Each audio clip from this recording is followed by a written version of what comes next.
was a 1995 L that had caught more fish than her fancy floating living room ever would. The scattered fishing gear was my grandfather's hand-carved rod holders and a tackle box older than she was. Lady, this property has been in my family since before you were born.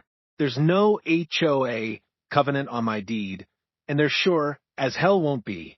The mask slipped completely. Her voice dropped to Arctic temperatures. We'll see about that, won't we, soldier boy?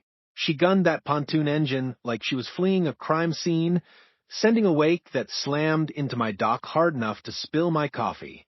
The smell of burning gas and expensive perfume lingered in the morning air like a threat, mixing with the clean pine scent until it made my stomach turn.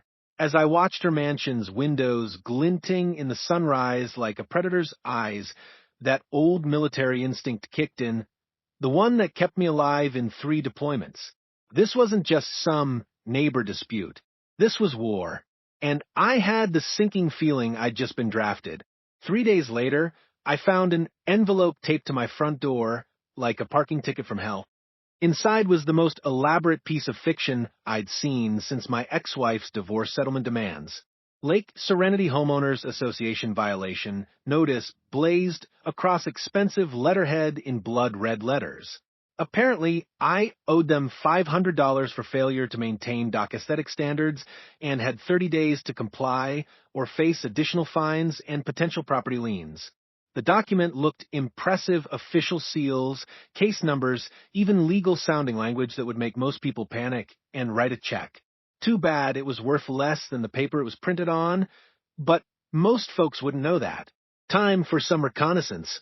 The Cedar Falls courthouse basement smelled like old leather and broken dreams, where dust motes danced in fluorescent light like tiny ghosts of bureaucratic nightmares past.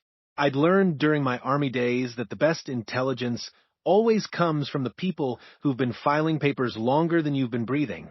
So, I made friends with Dolores, the 70s-something county clerk. Another HOA victim, hun, she whispered, pulling out my property file with hands that shook slightly from arthritis. That Carmichael woman's been in here 6 times this month asking about enforcement procedures and lien authority.